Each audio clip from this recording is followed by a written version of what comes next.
In the name of God, most gracious, most merciful, Mr. Y.P. Trivedi, the chief guest of the evening, Mr. Rashmi Bhai Zaveri, Dr. Zakir Naik, Mr. Chaman Bhai Vora, Mr. Dhanraj Salecha, distinguished guests, ladies and gentlemen, Assalamu alaikum.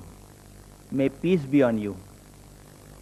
On behalf of the organizers, the Indian Vegetarian Congress, the Islamic Research Foundation, and the Rushdie Foundation, I welcome all of you today to this morning's unique program, a public dialogue on the topic, is non-vegetarian food permitted or prohibited for a human being? It is being held in a spirit of friendship and understanding each other's viewpoints. I, Dr. Mohammed Naik, am the coordinator for this dialogue. Hence, I occupy a neutral position. It is my onerous duty to ensure a fair and proper conduct of this meeting. Therefore, I would request both our speakers as well as the audience to maintain due decorum for a healthy and lively debate, as well as a dialogue. Now we would have the past president of the Indian Vegetarian Congress, Mr. Jayantilal R. Doshi, welcoming and introducing the chief guest of the evening, Mr. Y.P. Trivedi. Mr. Jayantilal Doshi. Mr. Y.P. Trivedi is a very senior advocate in Supreme Court of India and leading tax expert of Mumbai. His activity in economics field inside ex-president of Indian Mercantile Chambers and active members of chairman of many other institute, trade and industrial body. In professional field, he was president of Chambers of IT Consultant and Vice President of IT Tribunal and Bar Association. In political field, he is Traders of Madhya Pradesh Congress Committee, BRCC. He is also chairman and director of many public limited company, Reliance and Dana Bank. In education field, he was professor of master's degree in Lower and Bombay University. He regularly continues articles of various in different papers and journalists. He has addressed a member of senior and meeting of Rotary, Lions Club, etc. and Air India and Doordarshan, etc. Thank you. Now we have our chief guest, Mr. Y.P. Trivedi, addressing our audience collected here today. Mr. Y.P. Trivedi. Dr. Zakir Naik, Mr. Rashmi Zaveri, Dr. Mohammed Naik, Dr. Dhanraj Salecha, Chimanlal Vora, and friends. I welcome all the speakers and all of you here to this very healthy debate which is taking place. I believe that this should be the beginning of similar debates which should take place in the times to come. This debate or discussion or the clearinghouse of mind is probably in the best traditions both of the Hindu civilization as well as of Islam. In our mythology and our history, we have such instances of such debates taking place in the courts of kings like Janak when people from various shades of thoughts, because Hinduism was never following one particular pattern of thinking. There was Bhakti Marg, there was non-dualism, there was Advait Marg, there was Charvaks who did not believe in any god.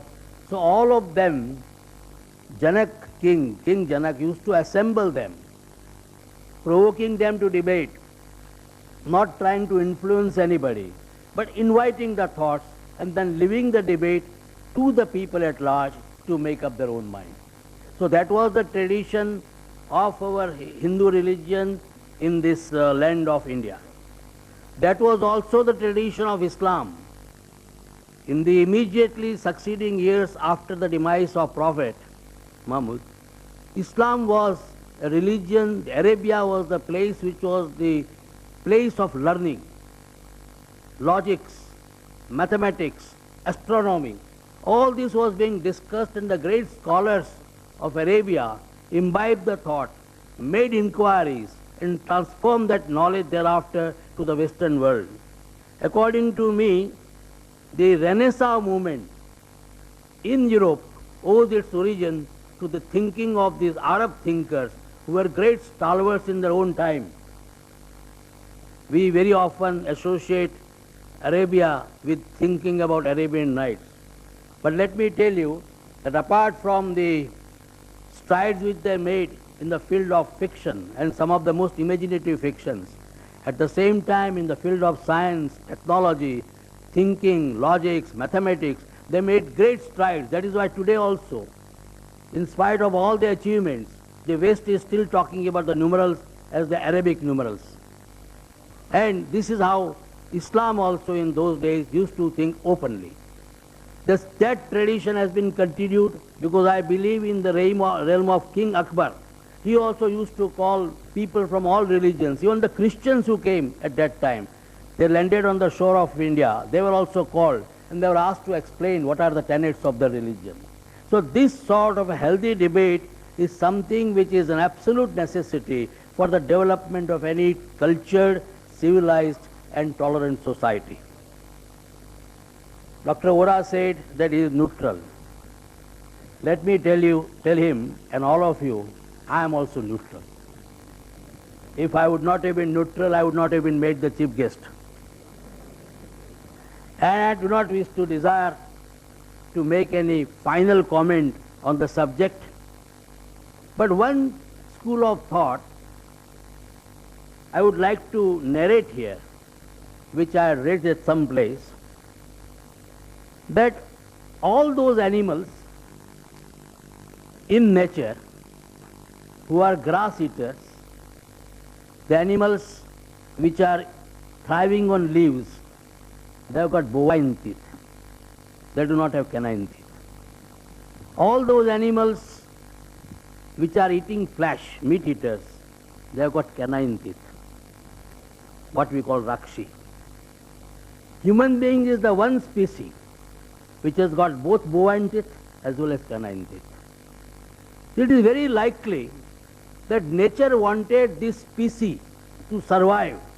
Nature considered that this species, human beings, are the most important species which should be there in this world. They should try to contribute, they should try to carry my message and take it further.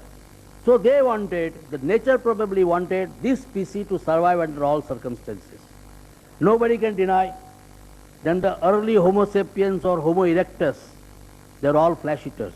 At that time there was no agriculture. If you look at the evolution as we now learn from science, it is only the advance of civilization that people started taking to agriculture. When they started taking to agriculture and started growing corn, some of them became vegetarian, some of them remained non-vegetarian, some of them became the mixture of both. They also took vegetarian as well as non-vegetarian. And most of the non-vegetarian people today also eat vegetarian food as a part of their diet. I believe that in this aspect, when you are talking whether it is permitted or prohibited, we are talking about permission or prohibition by the religion. In this one aspect, Dr. Naik, I would probably like to differ from you. I believe that it is not the function of religion to tell us what we should eat and what we should not eat. Religion should try to purify our soul, purify our conscience, talk about good behavior, lead us to the path of God. What we should eat, what we should not eat is something which the doctors should tell us. The nutrition experts should tell us. It is not the comment on the or trespass of the domain of the speakers. With this introductory remarks, I am once again trying to point out I am absolutely neutral. And I would like to hear the views of the learned people who have made research on the subject. Thank you very much. Mr. Ashraf Mohammadi to introduce Dr. Zakir Naik. Dr. Zakir Abdul Karim Naik, 33 years, is the president of the Islamic Research Foundation, Mumbai. Though a medical doctor by professional training, he is renowned as a dynamic international orator on Islam and comparative religion.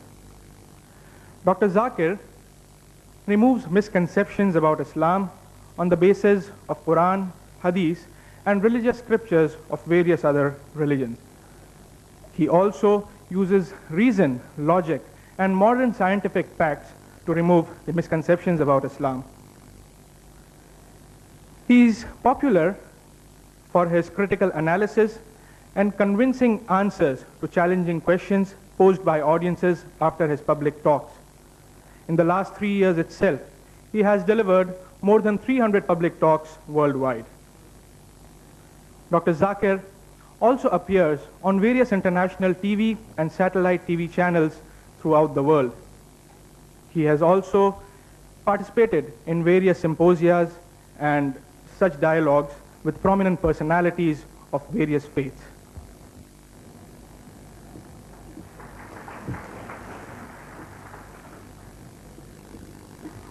I have been asked by many persons, why are we having this dialogue?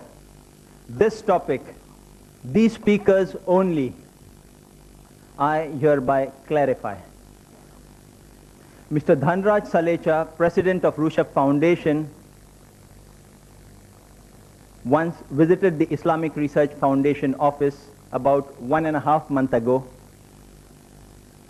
He presented the Islamic Research Foundation kindly with a set of literature favoring vegetarianism.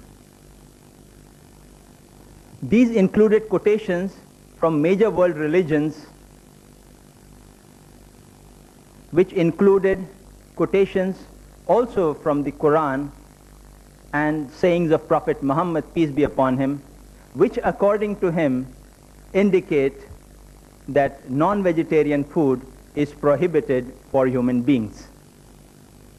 After some discussions, Mr. Salecha proposed that a public dialogue be held at Patkar Hall between Mr. Rashmi Bhai Zaveri, President of the Indian Vegetarian Congress, and Dr. Zakir Naik, President of Islamic Research Foundation, on the topic, is non-vegetarian food permitted or prohibited for a human being? This would in turn enable the audience at large to know the different viewpoints of both the speakers and form their own judgment. Both the speakers agreed to the same. Just about 5 days back, that is this Tuesday, I met Mr. Zaveri, and he requested that both the speakers in their talk refrain from speaking on other religions except their own. Dr. Zakir, though being very ardently in the field of comparative religion, reluctantly agreed. Therefore, as far as the religious points are concerned in the talk and response of our speakers, Mr. Zaveri will speak only from the Jain viewpoint unless compelled otherwise. Similarly, Dr. Zakir will speak only from the Islamic viewpoint unless compelled otherwise. This in brief is the clarifying background to the dialogue. The format for the dialogue will be as agreed to and decided fair by the speakers. Mr. Rashmi Bhai Zaveri will first address us for 50 minutes on the topic, is non-vegetarian food permitted or prohibited for a human being? Then Dr. Zakir Naik will make his presentation for 50 minutes on the same topic. This would be followed by a response session in which Mr. Zaveri will respond for 15 minutes to the matter presented by Dr. Zakir. Similarly, Dr. Zakir too would then respond for 15 minutes to the matter presented by Mr. Zaveri. When 5 minutes are left for the conclusion of the talk or the response time, I would put before each speaker a plate saying 5 minutes left, in which time they are expected to conclude.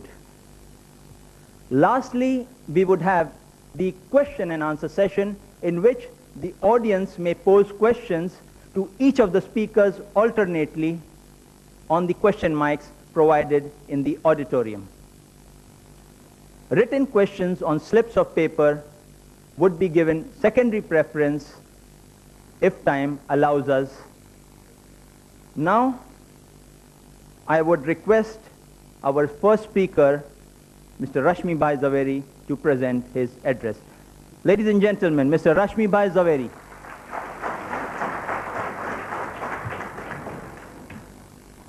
Before I start my talk, I am really very happy that this atmosphere of brotherhood, it has really moved me. And I will request Dr. Zakir Naik to come forward and let's have a Gale Lag Ja scene.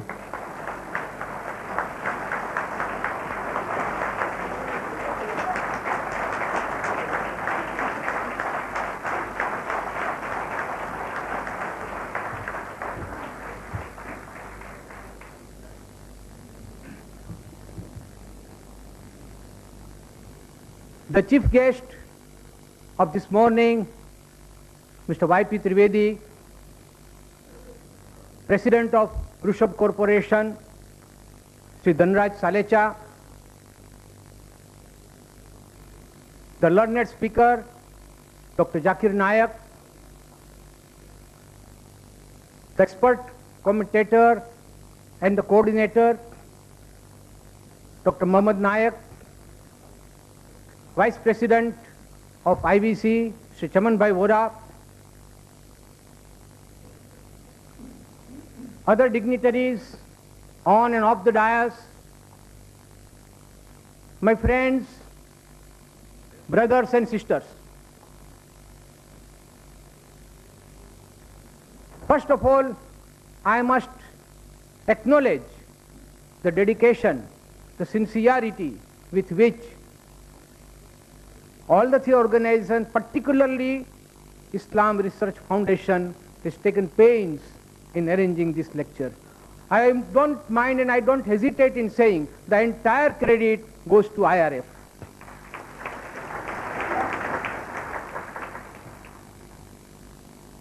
Friends, the topic today is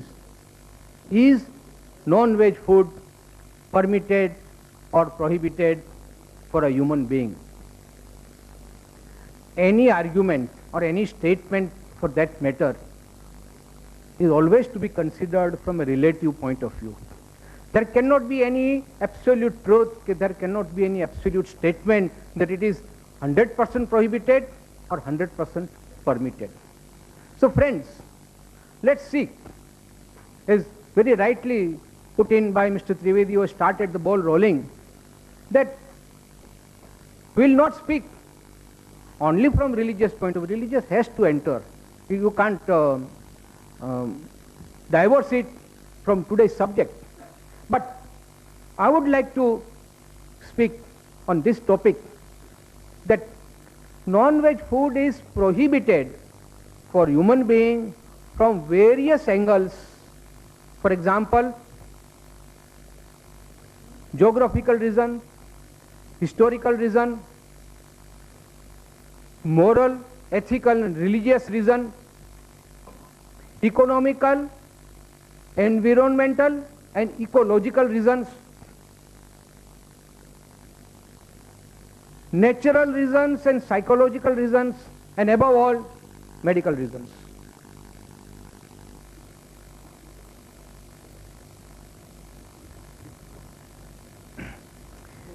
It's a fact now well established that our actions are controlled by our thoughts. What we think, we act. And our thoughts are controlled by our diet. As we eat, so we behave. And that's why the topic is very important, that we should choose our diet in such a way that our thinking is positive. The word positive will include everything. And believe me, friends, not only all the religions, but the medical science has now proved that the food that we take, it definitely influences our thinking and so our behavior. Friends, there was a time when there was no alternative available, as Mr. Trivedi rightly put. There were places on this world, and there are even now places where there is no availability of vegetation. It is simply not possible because of the extreme circumstances. But now the world has progressed so much that there is a very advanced system of transportation which is available to us. And any type of commodity, including food, can be transported from one part of the globe to another without any problem.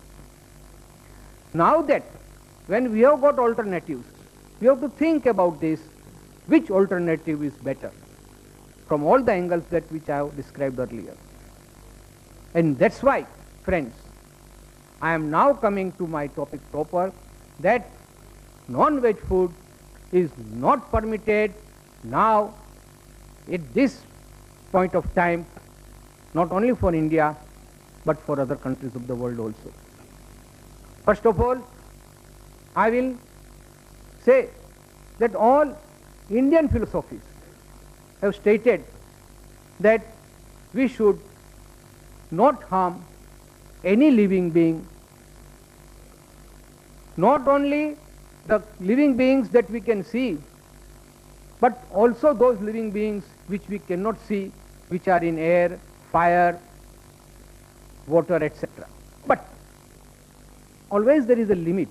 It's very difficult for a human being to refrain from total ahimsa, total hinsa or violence because of his needs. So that is why Lord Mahavir stated that at least you limit the essential killings, but absolutely no killing for your own selfish motive or for your own needs of hunger, etc. And that is why under Jainism and most of the Indian philosophies,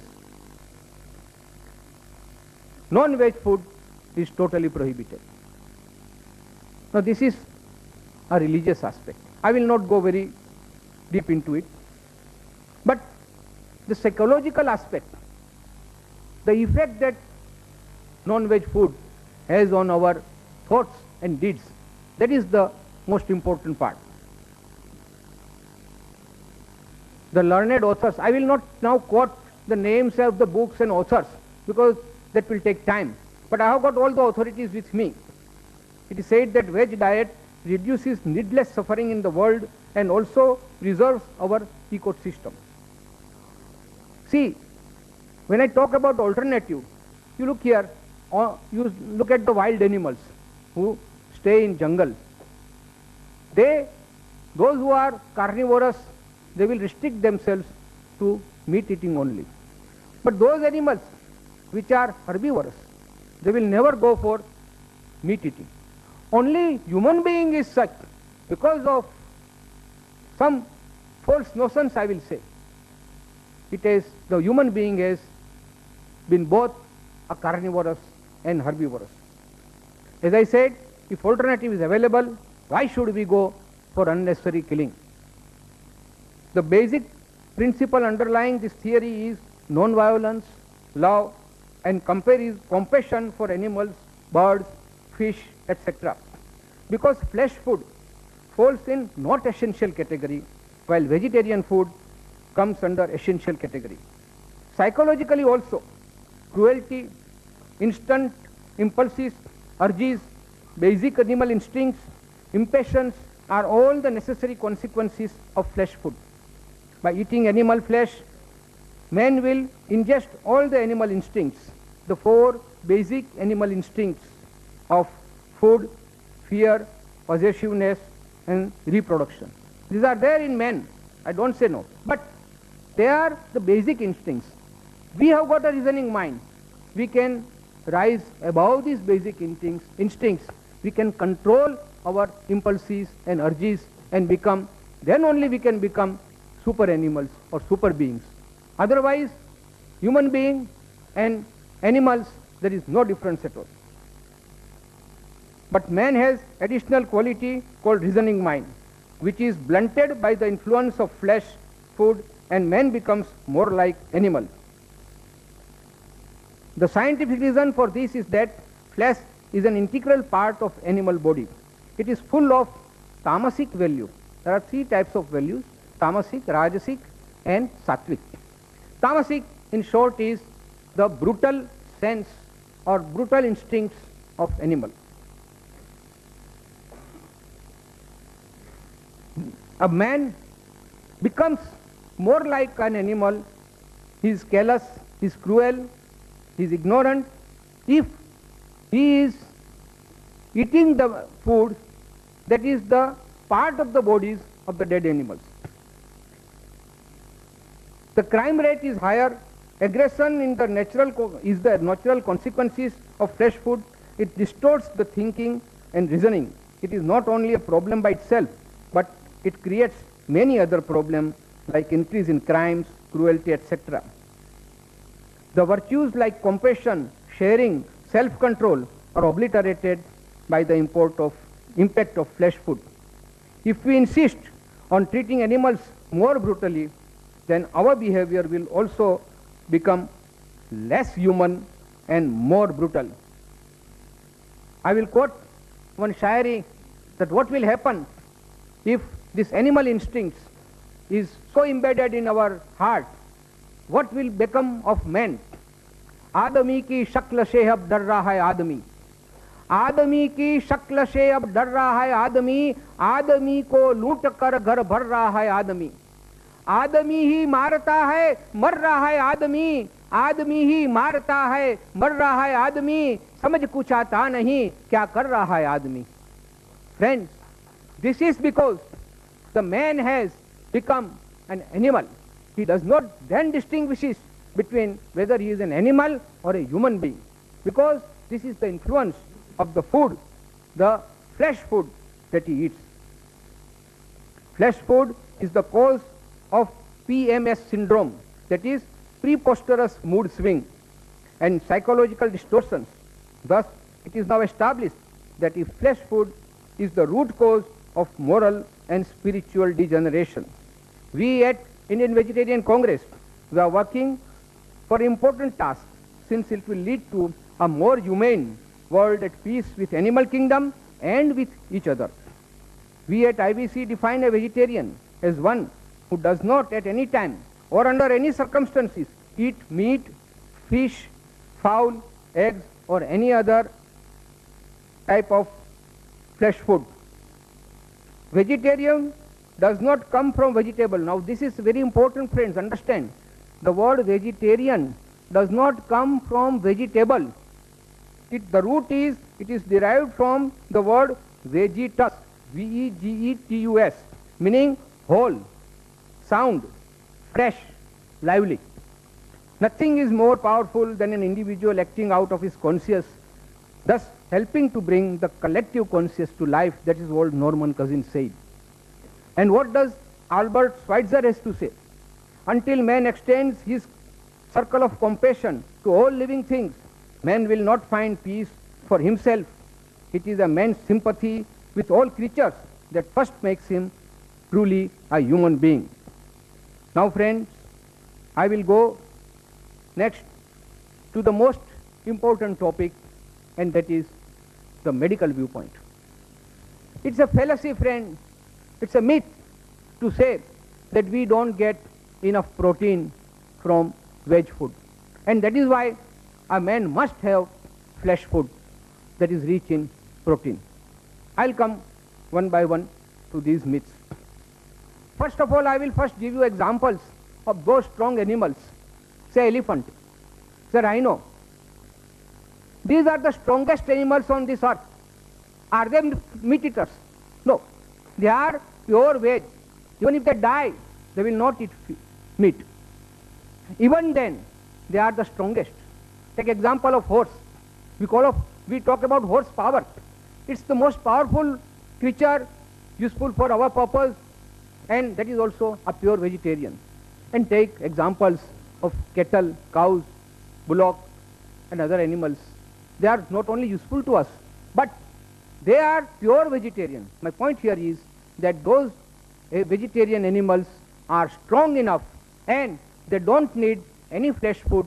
In fact, if stupidly flesh food is given to these veg animals, what will happen? You all know about the mad cow disease, the syndrome called BEC.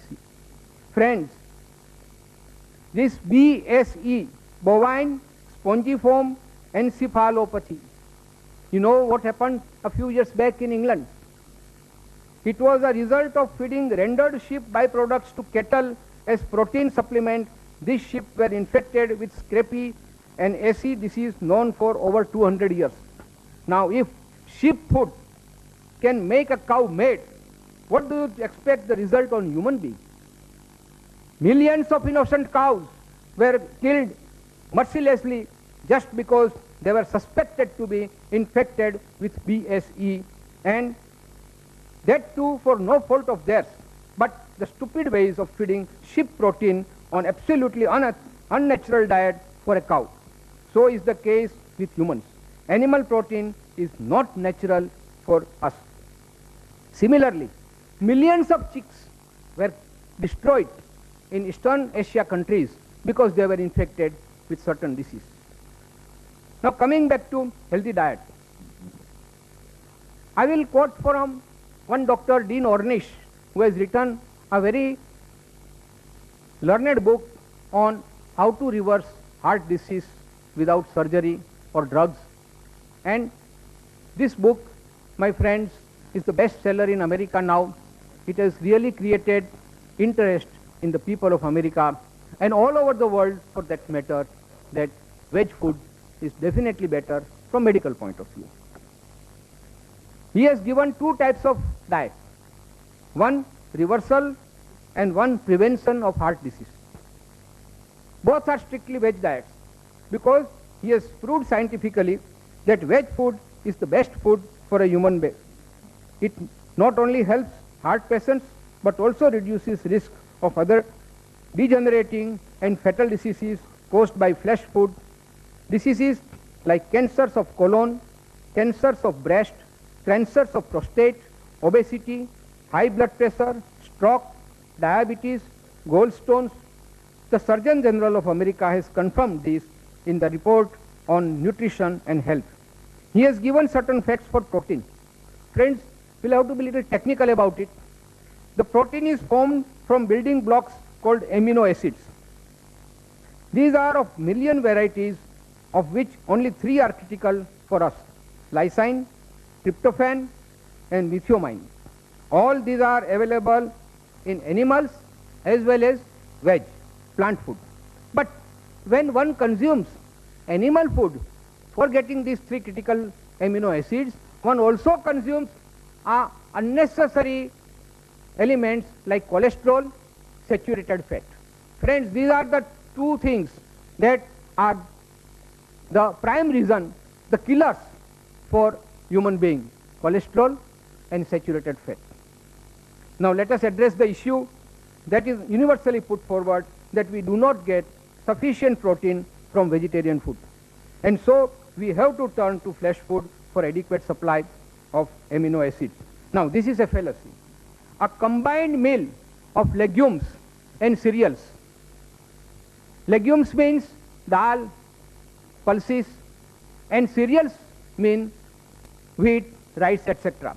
You have to combine these two and you get a complete balanced diet which provides complete protein, which is not different from protein found in eggs or meat, but without cholesterol and animal instincts.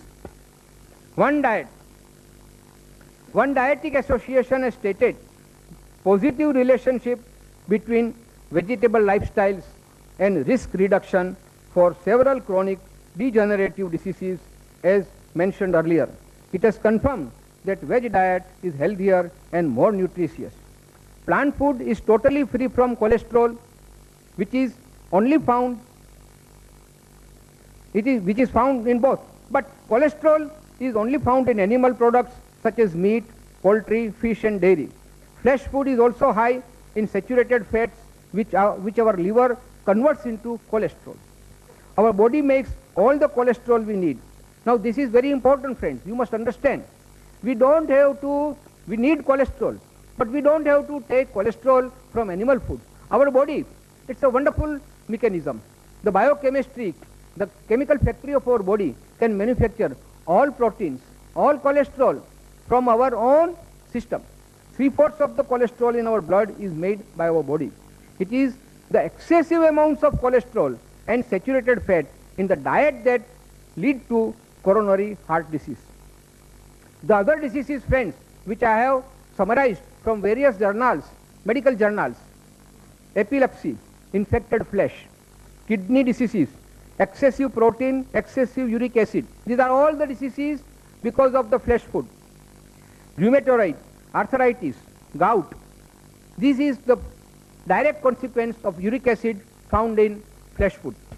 Degeneration of intestine, decay in immunity system.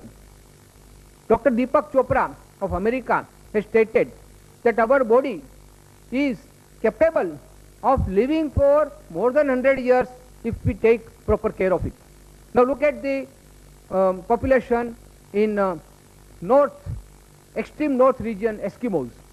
Now perforce, because no vegetation is available, they have to take flesh food. And the average life of an Eskimo is only 30 years. All non-veg food is devoid of vitamin C and vitamin A, which is naturally available in vegetables. Avidin in eggs and other dangerous bacteria are responsible for many skin diseases such as eczema, scabies, leprosy, etc. Now I'll give you certain scientific facts. One medical study has proved that there are less heart diseases in veg people than flesh eaters. It's a well-known fact that not only in India, but even in advanced countries, there is no foolproof system of medical exam of animals before slaughtering. Thus, diseases carried by them are passed on to the humans who eat flesh food. Friends, we all know that like human beings, the animals are also infected by diseases, and they are the carriers of the deadliest germs. And when these animals, they die and one eats that flesh, that diseases which were infected and which were the part of the dead body of that animal is again inherited by us. 9% of food poisoning cases, 90% of food poisoning cases are in flesh food eaters. When an animal or bird is brought to a slaughterhouse, now this is a friend which is again, it needs some explanation. If you have visited a slaughterhouse or a poultry, you will know this. When the animals are brought to the slaughterhouse and when they know that they are going to be slaughtered, the pain, the agony, the anguish that runs in the system, it gives rise to adrenaline, the hormone, which mixes with the blood and into the flesh. Now these instincts of fear, anguish, anger, despair, all negative points are then becoming part of the flesh food, and it passes on to the person who eats. And that is why, friends, I say that when one eats flesh food, he becomes more like animal and less like a human being. I will now turn to the fallacy that eggs are necessary for growing children because they contain protein. As I said, excessive protein is more harmful than useful. And the protein that we find in pulses, in cereals, is much more richer and natural than the protein, the excessive protein we find in animal food. Now I'll give you the example of egg. Each egg weighs about 100 grams and has 170 calories. It contains 13.6% of protein, as against that any dal or pulse will contain 24% of protein, much more than the egg of same weight, 100 grams. Egg will contain 13.3% saturated fat, while there is no saturated fat or very little of 1% in cereals and pulses. 450 to 500 milligram of cholesterol is contained in egg, one egg. Amino acid called methionine, which destroys vitamin B. Large quantity of sodium salt. All these are part of the egg. And when one eats egg, he is then infected. His body is infected because of this excess protein, cholesterol and saturated fat. It does not contain any carbohydrate. It does not contain any fiber. Friends, the medical science has now come forward and stated that for our digestion, we must have fiber. And fiber is found only in vegetable food and not in the flesh food at all. Now, cost-wise, I am only comparing the egg now. Cost-wise, for 1 gram of protein, the cost of egg is 4 to 5 times more than the pulses, wheat or soybean. Cost of 100 calories, it is almost 10 times costlier than the pulses. Thus, pulses, wheat, etc. are not only cheaper, but they provide other important nutritions like vitamins, minerals, fiber, etc. Now let's take a look at the poultry farming. Now they call it poultry farming. It's a totally misnomer. I tell you, sir, it is a poultry factory. The way in which the birds are stored there, they have to climb upon one another to eat or drink because there is not sufficient space. Even the poultry people, they say that this is our factory and these are our merchandise. They are goods, nothing but our products. We are not concerned whether they are living beings or not. They are totally devoid of any compassion, any karuna, and that is why these things are also reflected in the birds. The birds are stored like commodities. They are fed unnatural food and administered drugs which are harmful for humans only to speed up their metabolism so that they can produce more eggs. The poultry people are only interested in making profit. And the result of this, they die premature death. It affects physical as well as mental health, intellectual and emotional growth. Egg is poison for children. Egg begin to rot immediately unless they are put in deep fridge. But when they are marketed, they are prone to decay and disease faster. Vegetable egg is again a myth. It's a fallacy. No egg can be a vegetable egg. It's an animal product only. It is definitely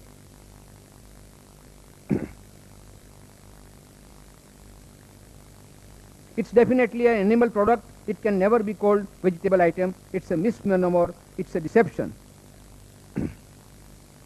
Friends, I will now turn to the economical aspect. Now these also I have studied from various journals, medical science, and more important from the statistics department of the government of India and government of America, the UK government, etc. But I will not, that's why, give you the citations during my talk, but I will give you the summary. UK. The survey has stated the land required to produce the fodders to feed the animals to obtain flesh food is 14 times more than that required for vegetable diet to feed men directly. Because what happens? First you grow fodder, you feed it to the animals, and then you kill the animals for flesh food, and that is how you get your flesh food. But if the same land is used for agriculture, for pulses and cereals, that same piece of land can support many more families, and here only few families can be supported by using this land for pasture. I have been given one statistics. 10 square acres of land can support 10 heads of human beings or 10 heads of cattle for the whole year. But 10 heads of cattle for meat cannot support even one single person throughout the year. Natural grass or pasture can and grain crop both genetically belong to grass family. You see, once the crop is harvested, what we have is hashish or stalks. These are again the source of, excellent source of biochemical fertilizer or manure. Look how many crores of rupees of our foreign exchange we are wasting on artificial fertilizer and chemical fertilizer, which we all know is extremely harmful to us. But because we are not able to get the natural manure which we can get from cattle and animals, we are destroying them, foolishly destroying them for our own food. But we are not considering the fact that the manure that these animals produce are much more economical, much more healthier, and much more useful to our country. It's now well-known fact that 16 kilogram of food grain are required to be fed to one animal for forming 1 kilogram of meat. Thus, by feeding animals reared for slaughter, the country is deprived of vital food grains which can feed many, many more people. So, not only for growing food, but also for pasture and for manure, we require land. The human oncogene work done by Professor Wilbing from Massachusetts, it has stated that to obtain 1 calorie of animal flesh, 7 vegetable calories have to be spent. Then the studies further shows that the land needed to graze one average animal can sustain 5 average families. I will not burden you with facts and figures, but the summary of all this is that it is very economical to feed people on veg diet rather than on flesh food. Now let's take the other point of view of economy, ecology, environment, slaughterhouses, etc. Production of animal flesh food require more land, more water, more food grains for feeding animals meant for slaughtering. Now this will again destroy or rather disturb the balance of our ecology and environment, because the resources are always limited. We have to make best use of them. Either we grow crops or we rear animals for slaughtering. And look at the way the slaughterhouses work, how they are maintained. It's simply a hygienic horror. The conditions are appalling and totally unsanitary all over the world. Yesterday only on internet I got a report from foreign countries, advanced countries of America and France, that the conditions of slaughterhouses there also, it is reported, are totally unsanitary. I got a copy of white papers from Government Accountability Project of America, fighting filth on the kill floor, a matter of life and death for America's families. Slaughtering of animals, meat processing plants, and finally most unhygienic ways of transport and sale of flesh food has made flesh food totally unfit for human consumption. And do not think for a moment that imported, packaged, nicely packaged meat or canned meat is totally hygienic. No, my dear friends, that is also coming from those slaughterhouses where all these things which I have stated of medical science will apply. Not only that, they add certain preservatives, certain chemicals, certain additives which will keep the meat fresh. Environmental consciousness in India and abroad has now driven many people to vegetarianism. Environment-friendly veg foods are now available. The craze now in all over the world is to go for environmental friendly veg food, because it is considered friendly and healthy. The green factories or glass houses are now exporting plant food, including fruits, to those countries which cannot grow them because of climate. The modern transportation system has given a much better alternative for food choice. In fact, for developing nations like India, government and NGOs should give more emphasis on larger production of more exports of plant food, which will serve the economic development of our country. Now look at the pollution. The pollution caused by legal and illegal slaughterhouses is terrific.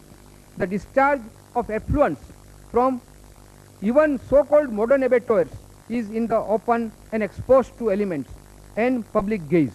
The carcasses of animals, the flow of blood, the horrible stench, etc. will add to the pollution. Ecological balance. Utility of animal world for human welfare cannot be overemphasized. Both are interdependent. Cows, sheep, fish, frogs, etc. are much more useful to us alive than dead. Then why should we kill our friends and our helpers to satisfy our taste buds? We should not be so much ungrateful, my friends, to our lesser beings. We call them animals or birds. Look at it from another point of view of natural manure. I have already stated that the animals produce much more natural and healthy manure than the artificial manure. Artificial chemical manures cost us dearly. Now again I'm coming back to our economic terms. We are importing artificial chemicals for manure purposes. That is again a drain on our exchequer. Friends, I will now briefly give you historical and geographical views. I have already touched upon it. Historically, in certain dry areas of miles and miles of desert where no vegetable can ever grow, maybe only food was survival was the animal food.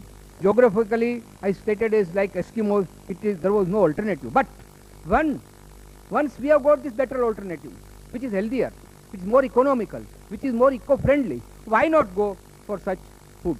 And friends, I will now go to the most important point, which will prove my point beyond any doubt, that why man is vegetarian by nature. I have got some 16 points here to compare how our body is built up. As Mr. Trivedi has started the ball rolling in this fashion of bovine teeth and non-bovine teeth. Embed. Now I will first say about herbivorous.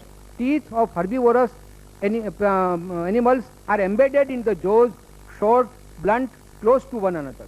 While in carnivorous, they are sharp, pointed, long and conical.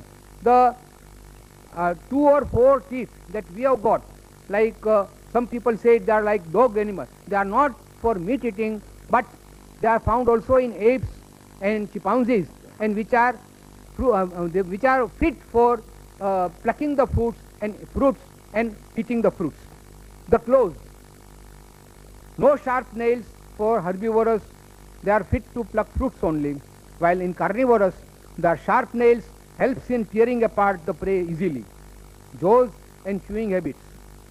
Jaws of herbivorous will move up and down, left and right, that is in all directions. They swallow their food after chewing, while the carnivorous, the lower jaw moves upwards and downwards only. They swallow their food without mastication. Now friends, you go on comparing this. I will only say herbivorous and carnivorous. It is for you enlightened friends to see how our human body and parts of our human body will fit, whether it will fit with herbivorous animals or with carnivorous animals. Tongue. The tongue of herbivorous is quite smooth, while that of carnivorous is very rough. Water drinking habit. That's a very important thing. My friend Dr. Paresh Dalal told me. He said that these herbivorous animals, they drink water with lips by suction, while all the carnivorous, they drink the water with tongue, they lap up. We don't do it. We always use our lips. Now come to the length of intestines. Longer intestines are found in herbivorous about 4 times the body length, this cannot quickly expel the flesh food. While in carnivorous, smaller size of intestine, almost equal to the body length, and helps to expel flesh food before it gets contaminated.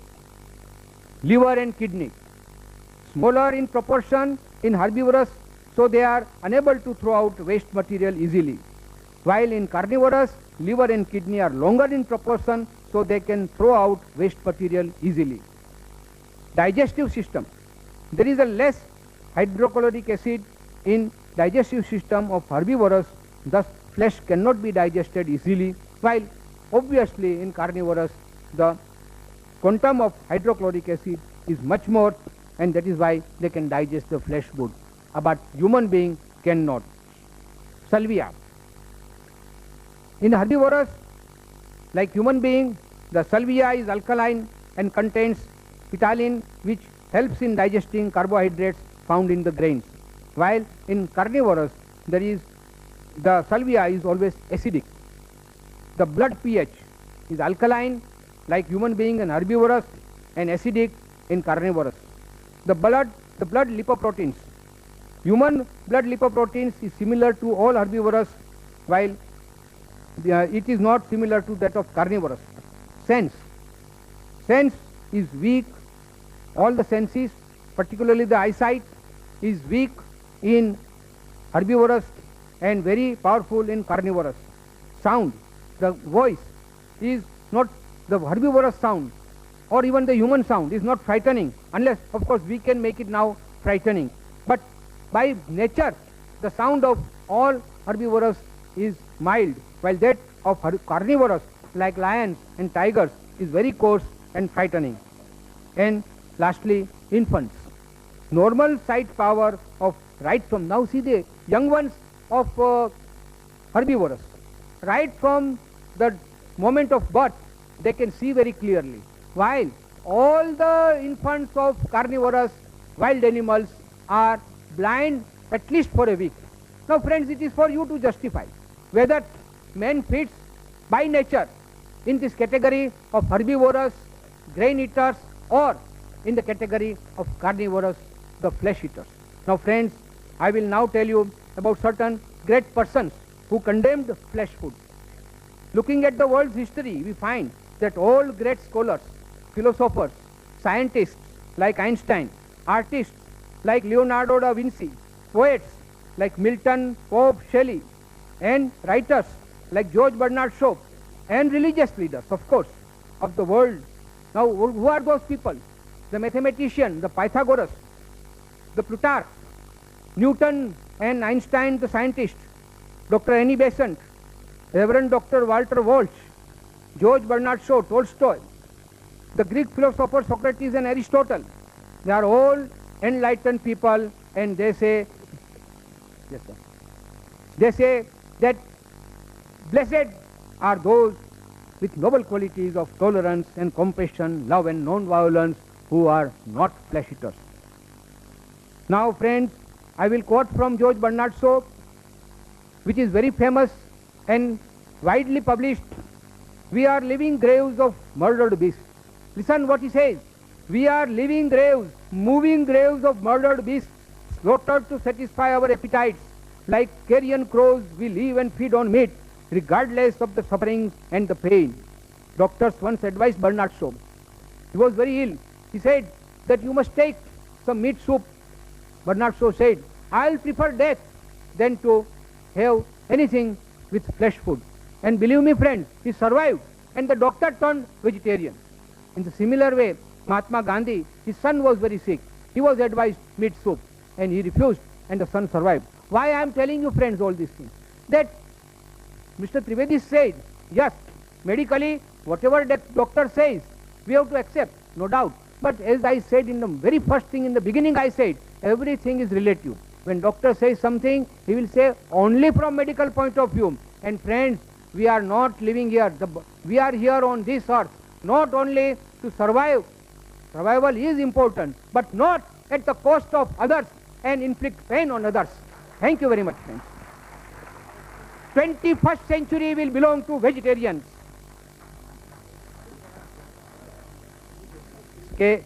I think I have made my points on very general terms, friends.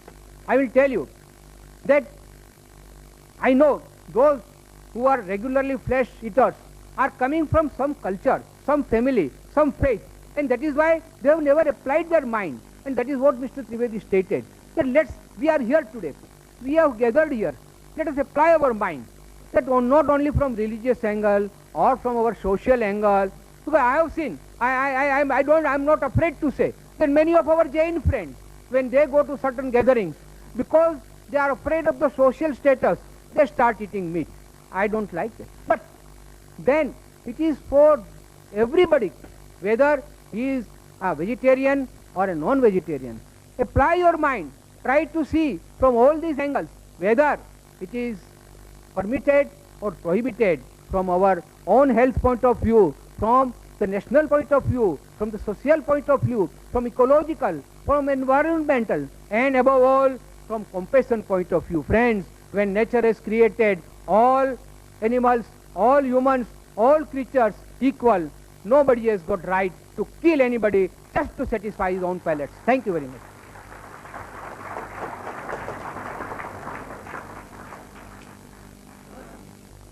Ladies and gentlemen, Dr. Zakir Naik to present his talk.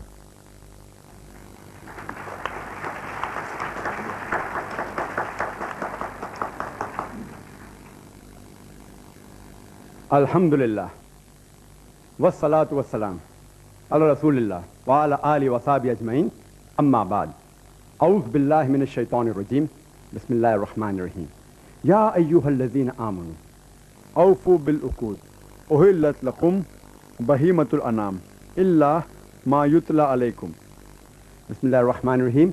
Rabbi shrah li sadri, wa yassir li amri, wahlul uqdatam min lisani, yafqahu qawli. Respected Mr. Rashmi, Zaveri, Mr. Trivedi, Dr. Muhammad Naik, the respected people on the dais, my respected elders, and my dear brothers and sisters. I welcome all of you with Islamic greetings. Assalamu alaikum wa rahmatullahi wa barakatuh.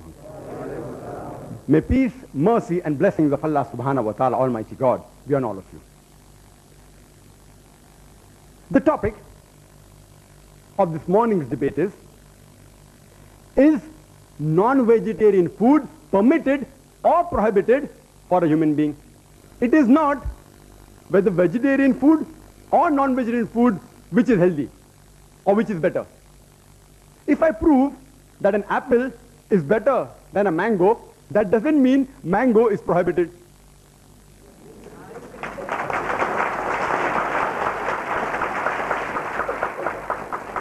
This statement is sufficient to end the dialogue for me, but I have to reply. Non-vegetarian, by definition, means a person who has food of animal origin. It does not mean a person who does not have vegetarian food. It does not mean a person who does not have vegetables and fruits. Let it be very clear to all of you. A more technical and a scientific word is an omnivore diet. A person who has many types of food, especially foods of plant and animal origin.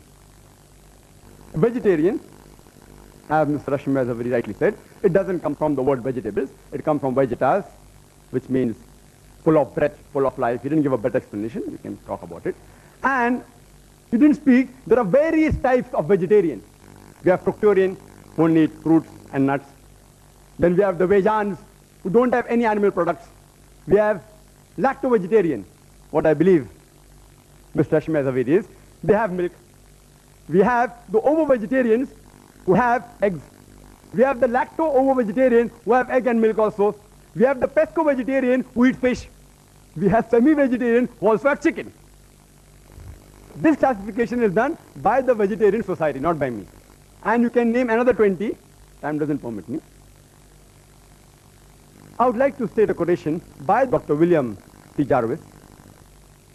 Dr. William T. Jarvis, he is the advisor to the American Council of Science and Health, ACSH. And he's also the professor of public health and preventive medicine in the Loma Linda University. And he's also the founder and the president of the National Council Against Health Fraud. And he's the co-editor of the book, The Health Robbers, a closer look at quackery in America. Most of the quotation came from America. And according to him, he classifies vegetarian based on the behavioral standpoint into two categories: pragmatic vegetarian and ideological vegetarian. A pragmatic vegetarian chooses his diet on objective health reasons. He is more reasonable in his approach rather than emotional. The ideological vegetarian, on the other hand, he chooses his diet based on a principle, which is based on an ideology. He is more emotional rather than reasonable. And Dr. William T. Jarvis says, one can spot an ideological vegetarian by his exaggerations of the benefits of vegetarianism. And you could see that in the talk which preceded my talk. Exaggeration of benefits of vegetarianism and the lack of skepticism and the overlooking of the fact that extreme vegetarianism can lead to potential health risks. He says that the ideological vegetarian, he pretends to be like a scientist, but he's more like a lawyer than like a scientist. And you could see that in the talk by the learned speaker. More like a lawyer than like a scientist. They gather data and information selectively against the information which is against the ideology. This may be good for a debate like the one we are having, but not for engendering scientific understanding. Dr. William T. Jarvis says that ideological vegetarianism is filled with hypothesis. It is filled with extremism from which even scientists and doctors are not immune. And that you can see the quotation. Mr. Rashmi Zaveri has spread several diseases. And it's possible for me to refute each and every, but if time permits. Talking about science, but the approach was not scientific. All can be prevented very well. Prevention is better than cure, is the base of the medicine, which time will not permit me to go into health reasons, etc. In the rebuttal, if time permits, I'll try and cover most of the other aspects. And health, I will try and cover in the rebuttal. Let's analyze the various reasons why a person chooses a food habit. It can be religious, it can be geographical location, it can be a personal choice, smell, taste, color, due to humane or ethical consideration, due to anatomical and physiological consideration, due to behavioral consideration.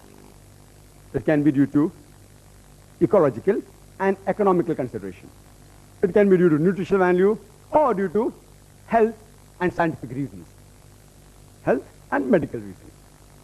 Let's first analyze the religious reasons.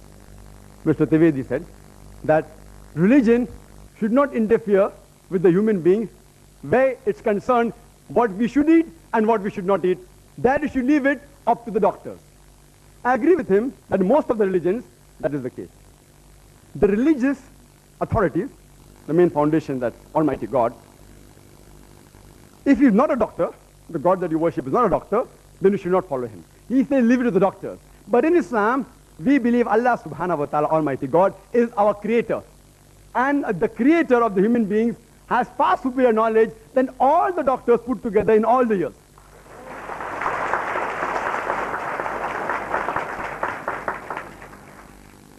And you can find the statements, as Mr. Rashmi Zaveri said, all from doctors.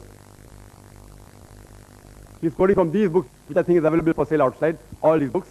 I will touch on some of these points, all out of which many are fictitious. Fictitious don't exist at all. Some are irrelevant, some are untested, and some are truths which are half-baked truths. I would like to make one point crystal clear. That while I prove undoubtedly that non-veg food should be permitted for the human beings, I do not have the slightest intention to hurt the feelings of any vegetarians. And while I prove logically and scientifically that non-veg food is permitted, and if someone feels hurt, his sentiments are hurt, I apologize in advance. I sincerely apologize. My intention is not to hurt anybody's feelings, but I have to reply to the presentation of the earlier speaker. As far as Islam is concerned, it is not compulsory for a human being to have non-veg. A Muslim can be a very good Muslim even by being a pure vegetarian. But when our Creator, Almighty God Allah subhanahu wa ta'ala, gives us permission to have non-veg, why should we not have it? And I started my talk by giving a quotation from the glorious Quran, from Surah Ma'idah, chapter number 5, verse number 1, which says, Ya ayyuhallazina amanu, O you believe, awfu bil uqud, uhillat lakum bahimatul anam, illa ma yutla alaykum. Fulfill all your obligations, and lawful for you for food are all four-footed animals with the exceptions named.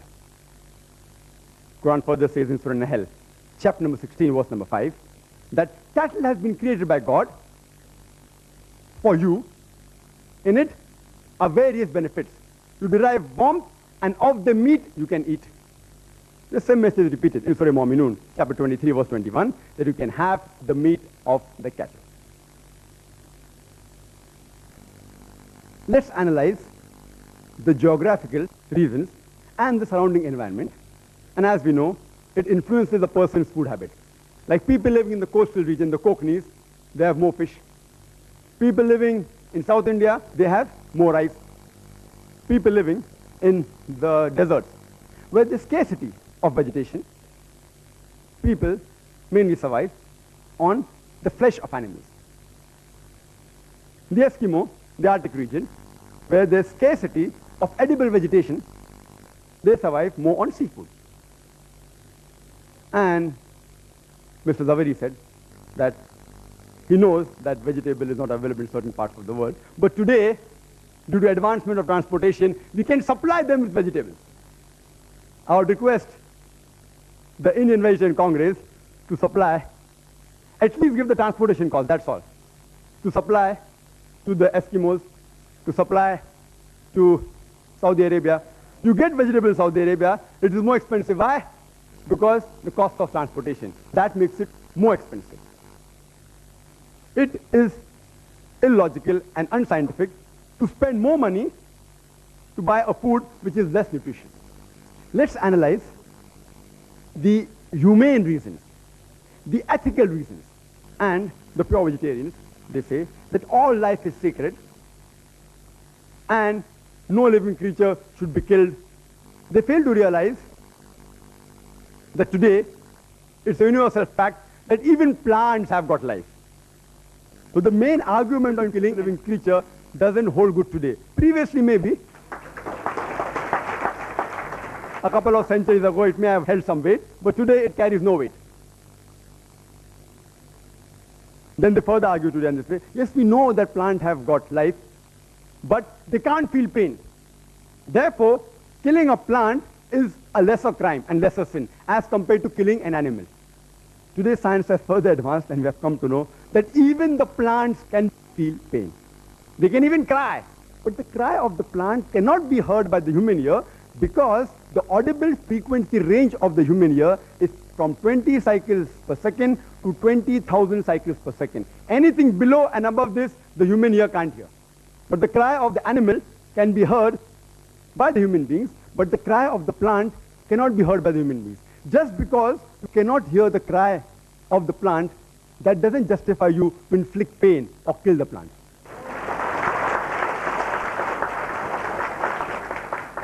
There was an ideological vegetarian who had a discussion with me and told me that, Brother Zakir, I know that plants have life, they feel pain, but you know plants, they have got about 2 senses less as compared to the animals. I said, for sake of argument, I agree with you. But then I asked him a simple question. Let's suppose your brother is born deaf and dumb, cannot hear, cannot speak. 2 senses less. And when he grows up, and when someone comes and murders him, will you go and tell the judge, oh me Lord, give the murderer less punishment because my brother had 2 senses less? In fact, you will say, उसने तो मासूम को मारा है. He has killed an innocent person. Give him a bigger punishment. And further, if you analyze that in Islam, as far as living creatures are concerned, there are 2 types, broadly classified 2 types. Human beings who are living creatures and non-human being living creatures. As far as killing human beings are concerned, Quran says in Surah Ma'idah, chapter number 5, verse number 32, that if any person, if anyone, kills any human being, unless it be for murder or for spreading mischief in the land, it is as though he has killed the whole of humanity. And if anyone saves any human being, it is as though he has saved the whole nation. If any person kills any human being, Muslim or non-Muslim, unless it be for murder or for creating mischief, Quran says he has killed the whole of humanity. If you save any human being, you have saved the whole of humanity. As far as non-human being living creatures are concerned, no human being should harm them unnecessarily, should not kill them unnecessarily for sport or for fun or for target practice. But if it is for your security and for your safety, you can stop them, you can even kill them. Or if you want for lawful food, but not just for fun and frolic or for hunting. Even if I agree that the plants are a lesser species as compared to the human being, if you take the life of one animal, an average animal, it can feed about 100 human beings. For the same 100 human beings, you may have to kill more than 100 plants. So is it preferable to take the life of one living animal or the life of 100 living plants? Which is a bigger sin? Is it a bigger sin to kill 100 human beings who are handicapped or kill one healthy human being? Which is a bigger sin? You decide for yourself. There is a vegetarian society by the name of World Foundation on Reverence for All